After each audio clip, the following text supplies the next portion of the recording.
Hey everybody, this is Derek, aka No One. Thank you for clicking on my video. And I saw that somebody just posted up, as you all know, that I'm a huge Nightwish fan and I'm part of the Nightwish army. I guess it was just a day ago. Somebody posted up this video, the epic rise of Nightwish from Finland to symphonic metal legends. So I'm assuming this is like a fan-made, put-together video, and I have no problem with that. So I kind of want to check it out. So let me just get myself ready here. Okay, I'm about ready. So let me just full screen this and let's see what this is about. In the summer of 2013, under the blazing festival lights of Wacken, 80,000 voices became one. Tears rolled down. Ugh, no, he did not just say Wacken. It's Wacken. Wacken open air. Okay, this is in Germany. This is not in Tennessee, USA. Wacken. Oh my god, that annoys me. Wacken, 80,000 voices became. Summer of 2013, under the blazing festival lights of Wacken, 80,000 voices became one. Tears rolled down faces, arms stretched toward the stage, and in that moment, Nightwish wasn't just a band. They were a force of nature.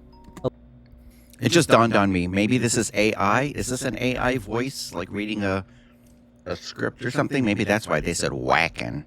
Anyways. A living, breathing legend in symphonic metal. But this wasn't where the story began. To understand how Nightwish transformed from an idea to one of the most beloved Tarja. and influential bands in the world, we have to go back, not to a stadium, not to a studio, but to a campfire in the quiet forests of Finland. It's 1996. A young man named Tuomas Holopainen sits with friends beneath the northern sky. Tuomas isn't your typical aspiring rock star. It's not Thomas, and it's not Tomas. Tuomas. Why can't people say Tuomas? Oh my god.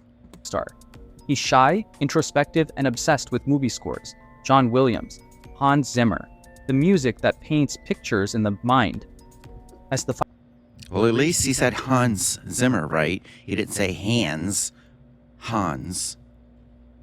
If they get into Floor and he says Floor Jansen, I'm gonna like freak out. Fire crackles, he begins to wonder, what if those cinematic sounds, usually confined to films, could be fused with heavy metal? Could you create music that felt like both an epic soundtrack and a rock concert? That night, he decides to try, and that decision, in the flicker of a campfire, would change the world of metal forever. Tuomas calls on two people to bring this dream to life. First, guitarist Empu Vuorinen, his longtime friend, and then, a voice unlike any other in the Finnish scene, Tarja Turunen, a classically trained soprano. Tarja's operatic... Okay, he's not rolling the R's, Tarja. This is definitely an American doing this. Power would become the... And by the way, I'm American, living in South Florida. His longtime friend. And then, a voice unlike any other in the Finnish scene, Tarja Turunen, a classically trained soprano.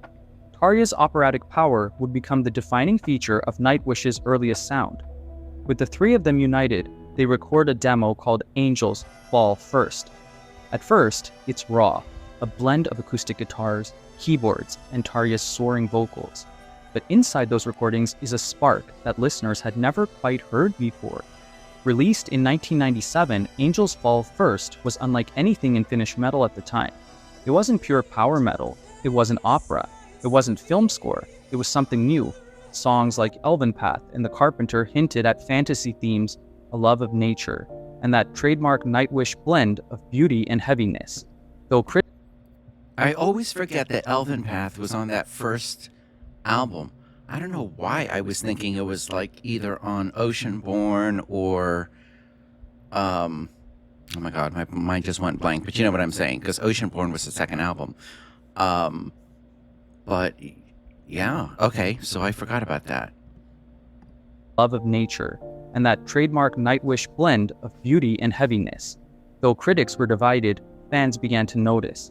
This wasn't just another local band, this was something special, but it was their second album, Oceanborn, in 1998, that changed everything. Gone was the tentative experimentation of Angels Fall First. Instead, the band leaned fully into Tarja's operatic strength. Fans began to grow in number. The term symphonic metal became a real genre. and at its core, Nightwish stood as its pioneers. Tuomas once described Nightwish not as a band, but as a universe. He wasn't writing songs, he was writing stories, myths, and epics. Every track was designed to transport listeners somewhere else: the ocean, the stars, dreams, and nightmares, and fans felt that vision deeply. Nightwish was no longer just Finland's secret. They were becoming Europe's next big metal export. But behind the beauty of the music, the seeds of future struggles were already being planted. The combination of Tuomas's perfectionism, Tarja's rising stardom, and the pressures of sudden fame created tension. And while no one could have predicted it yet, these early years laid the foundation for the greatest drama in Nightwish's history. By the late 1990s, Nightwish had stepped out of the shadows of local fame and into the light of something much bigger. Their second album, Oceanborn, wasn't just a step forward, it was a leap into a whole new world of sound. Where Angels Fall First had been an experiment, Oceanborn was a declaration. Here was a band with the courage to blend power, metal aggression, classical beauty, and cinematic scale into something entirely new. At the center of it all was Tarja Turunen. Her voice was unlike anything else in metal at the time, operatic, commanding, soaring over guitars with a purity that cut through the chaos. Fans who stumbled upon Oceanborn often described the same reaction: disbelief. Could metal really sound this majestic, this otherworldly? Songs like Stargazers, Sacrament of Wilderness, and Sleeping Sun captured imaginations far beyond Finland. The album turned Nightwish into an international presence, especially in Europe, where metal fans hungry for something fresh embraced this strange new fusion. Tuomas's vision was coming to life, and the genre of symphonic metal was beginning to take shape with Nightwish at its helm. But behind the scenes, success didn't come easy. The band was still young, still learning how to handle the pressures of touring, recording, and sudden recognition.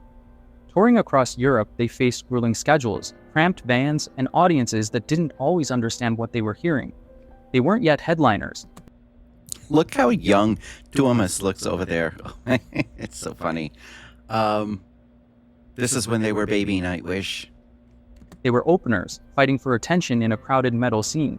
Yet those who saw them live walked away changed. In 2000, Nightwish released Wishmaster, their third album, and by then, their reputation was undeniable. Where Oceanborn had introduced the concept, Wishmaster cemented it. By now, Tuomas's ambitions had grown.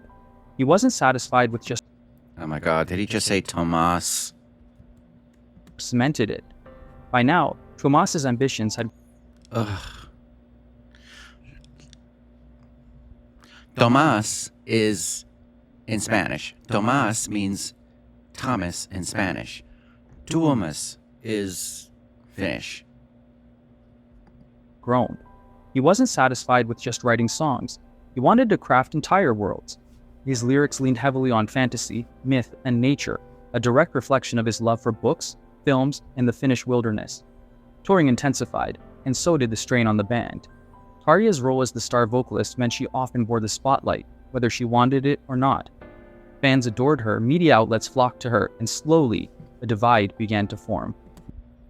And that's usually the case with any band. The lead singer almost always becomes like the go-to person, and a lot of times in many rock bands in history, from Black Sabbath down to today, it does cause a little jealousy. It can cause... So I'm not saying that that's the case with Nightwish, but I'm just saying the attention usually is on the lead singer. Even new Nightwish fans, when they discover Nightwish, they don't realize that the guy behind the keyboards is the one that orchestrates all the music and arranges it and puts it together. So sometimes I don't know what goes on in their head. They might just be like, oh, it's this dude on the keyboards, but then they realize, oh, he's the metal Mozart. He's the, the creator of Nightwish, really. So, and the co-founder. So, Tuomas. I know, I'm going to keep saying that until, people get that right. At least my American compadres here. Nightwish as a collective and Tarja as its face. Tuomas, shy and introverted, remained behind the keyboards, but in his heart, he was the architect, the storyteller, the one quietly steering the ship. By the dawn of the new millennium, Nightwish was no longer just a promising act from Finland. They were becoming leaders of a new genre. With the success of Oceanborn and Wishmaster, the band had carved out their place as pioneers of symphonic metal, and fans across Europe were taking notice. But 2000 was only the beginning.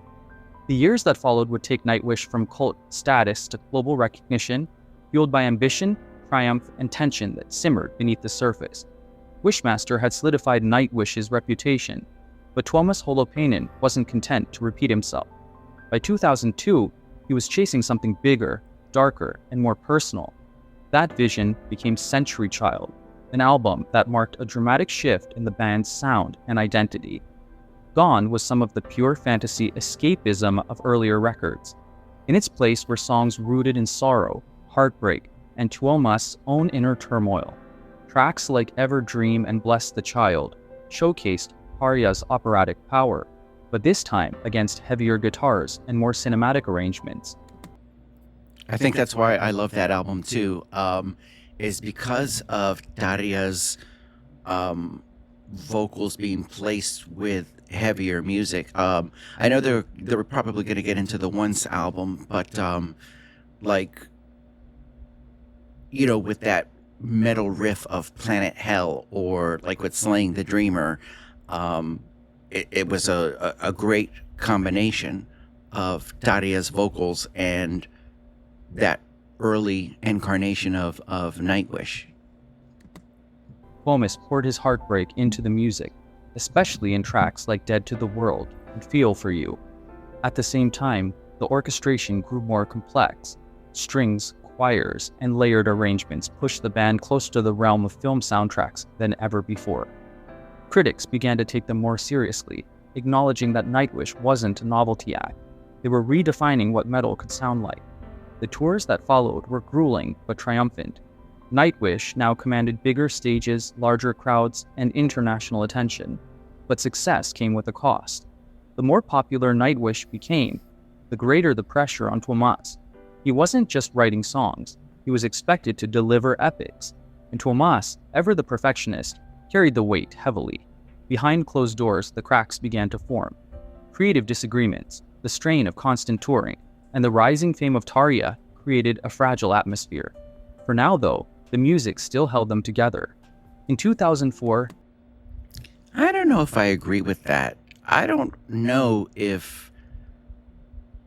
ever remember reading or hearing anyone in an interview say, anyone from the band, say that Tarja's rise to fame was causing friction in the band. The only thing that I've ever heard, as far as like any kind of like history with the band, is once she was with Marcelo, and when he started managing Tarja and the money and all of that stuff, and then of course, you know, Tarja would go on the tours riding on the plane with him and not on the band. Now that caused the friction, I believe, with like Tuomas was saying like, oh, you didn't want to ride with us in the plane and hang out with us. But I mean, I don't know. I hope he feels differently now, because obviously she was dating or engaged to Marcelo at this point.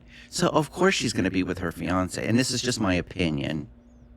Nobody come at me. This is just an opinion. Opinions are like buttholes. Everybody has one. But anyways, yeah, as far as like Tarja's rise to fame, whether that had anything to do that caused friction in the band, I don't think so. But if there's like an article or an interview where that was expressed, leave it in the comment section so that I can see it, because I'm just going to say, while listening to this, since this is obviously put together by, I don't know if it's a fan or just somebody that did a little homework, I don't know. But needless to say, I'm just going to say allegedly that was the situation. Atmosphere. For now, though, the music still held them together. In 2004, Nightwish released Once, the album that would propel them into true international stardom. They had achieved everything they had once dreamed of and more. Chart-topping albums, international fame, critical respect. They had redefined metal, inspired a wave of new bands, and proven that symphonic metal could conquer the world stage. But success has a way of magnifying problems rather than solving them. For all their triumphs, Nightwish was a band on the edge, and soon, that edge would give way to the most dramatic turning point in their history. By 2005, Nightwish had reached the summit. Their album Once had turned them into international superstars. Their concerts drew tens of thousands, and their music had carried symphonic metal into places no one thought possible. But as the crowds grew larger, so did the cracks within. On October 21st, 2005 in Helsinki, Nightwish played one of the biggest concerts of their career, a triumphant celebration of their success. The crowd roared, Tarja's voice soared, and the music thundered. But behind the curtain, decisions had already been made. That night, Tuomas handed Tarja a letter that ended her time in the band. Wait, did he hand her the letter? Or did he just tell her about it and she read it online? I don't remember. Night, Tuomas handed Tarja a letter that ended her time in the band. The dismissal was made public, shocking fans around the world. Headlines called it a betrayal. Some fans sided with Tuomas, others with Tarja. Friendships fractured, fan forums erupted. It was a moment of heartbreak that would define Nightwish for years to come. In 2007, the band introduced a new voice, Anette Olzon. Unlike Tarja, Anette wasn't a classically trained soprano. Olzon? Okay, this is definitely AI. Anette Olzon. But anyways, yeah, I mean, I have my own opinions, like we all do. I don't think it was handled in the right way, but it's none of my business. I'm not friends or anything like that with anybody in the band. All I know is that if I was in a band, I personally would never do anything like that, like as far as like an open letter. I mean, there are certain things that should be public, and then there are just certain things that should be handled a little bit more professional. But that's my opinion. We're going to keep moving on. Her voice was warm, pop-tinged, more accessible, but also very... Did he just say her voice was warm? I always thought it was high-pitched and squealy. Tarja's voice had a warmth and richness to it, but I would not describe Annette's vocals as warm. Different from what fans expected. At first, the reactions were mixed. Many loyalists rejected the change, claiming Nightwish had lost their essence. But Tuomas had written some of his most ambitious material yet. Oh God, here we go with the Tuomas again. I know it's getting on my nerves, everybody. You'll just bear with me. Claiming Nightwish had lost their essence. But Tuomas had written some of his most ambitious material yet for Anette to sing. Dark Passion Play, the band's first post-Tarja album, was a massive success, selling millions of copies worldwide. Songs like Amaranth, Bye Bye Beautiful, and The Poet and the Pendulum proved that Nightwish could survive without Tarja, and even thrive. The band toured relentlessly, and despite the controversy, their popularity only grew. In 2011, they released Imaginary, Definite AI. perhaps their most ambitious project ever. Not just an album, but a full-length fantasy film accompanied the release, built around Tuomas's music and vision. By 2012, during a North American tour, the situation became untenable. In the middle of the tour, Anette departed the band. Once again, She did not just depart, she was fired. She was let go. Nightwish stood at a crossroads. Enter Floor Jansen.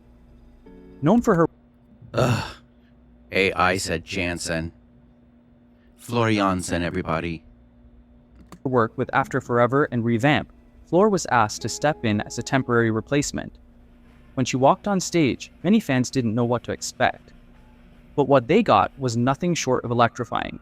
Floor possessed not only the classical strength of Tarja, but also the versatility to adapt to Annette's more modern songs. And she brought her own rock power to the stage. It was this perfect combination. And then came the moment that changed everything. back in 2013. In front of 80,000 fans, Nightwish performed Ghost Love Score with Floor Jansen at the helm. 82,000, to be precise. Her voice soared, her presence commanded, and as the cameras captured tears streaming down the faces of fans, one truth became undeniable. Nightwish had been reborn. That performance is still shared to this day, a moment often described as one of the greatest in modern metal history. With Floor officially joining as lead vocalist, Nightwish entered a new golden era.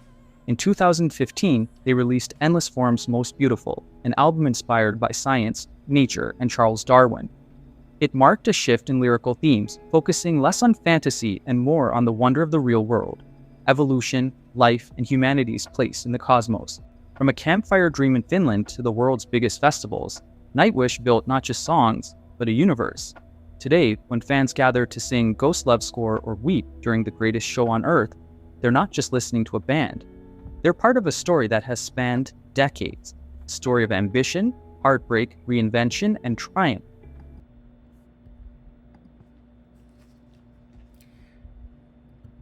Okay, well, that was the end of that.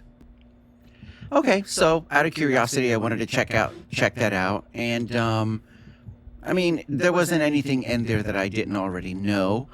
Although I do have to question a couple of statements, in particular the one where it said that Tarja's rise to fame caused friction in the band. I don't ever remember reading or reading about that or anything like that. But then again, this was completely done with AI. So all of the mispronunciations, which was getting on my nerves, it is what it is because it was AI. So, I don't know. I don't think I really have anything else to really say. Somebody put on here, thank you for the nice video. Love Nightwish and Floor is amazing. Somebody said nice work, thank you.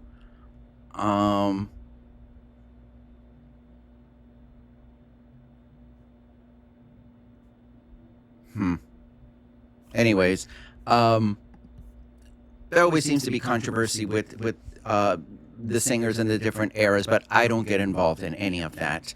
I have a whole playlist of reactions to Tarja's solo concerts, shows, and performances. I highly respect Tarja, and she is the OG queen of Nightwish, and Floor Jansen is the current queen of Nightwish. I don't do the whole... I know there's this one guy that goes around on Nightwish videos and is always saying, oh, Tarja's the one and only true queen of Nightwish. Calm down.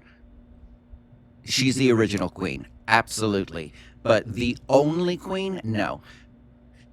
It's been 20 years. It's been 20 years. She's not in the band anymore. And she's doing what she's doing what she wants to do now by not being in the band. She's got an amazing solo career and loyal fan base. And I've met quite a few from doing the reactions. And I mean, even now, as Nightwish is not touring for the third album that they just put out, even Floor is continuing in her solo endeavors. I mean, Floor was just invited and did a solo set at Wacken Open Air 2025. So how cool is that? You know, so and we did see Floor and Marco reunite. They did Marco's Left on Mars song, which is originally done with Tarja, but Floor filled in because they were there together. And it would have been amazing if Tarja was there and all three of them did it. That would have been really cool. I would love to see like Tarja, Marco, and Floor do something together. And I'm sure it'll happen. Yeah, I'm sure it'll happen. But anyways, I saw another documentary, if you want to call it that, you know, that was just put up, and it's called The Story of Nightwish, The Pioneers of Symphonic Metal. And this one's a little longer. It's 42 minutes. It was posted 7 days ago, and the channel is La Belle Chronique. Now, the one that I just did today was posted by Broken Knuckle. Now, I'm going to have the link to the original video in the description, and I'm going to have, of course, Nightwish's what do you call it, socials and everything like that in the description, so you can go follow them. It's all about supporting the band, so you guys support Nightwish. And if you like this video, if you like the reaction, then or some of my crazy thoughts or whatever, click like, and I hope you will subscribe and press the notification bell so that you can be alerted to like all of my uploads. And follow me on Instagram. I hope that you join my Patreon and join me over on my personal Discord server. And if you'd like to make a request, there'll be a pinned comment down below with a PayPal and Buy Me a Coffee link down below. And I look forward to getting to your requests as soon as possible. So thank you so much. Enjoy the rest of the day and the rest of the week, and I will holla at y'all later.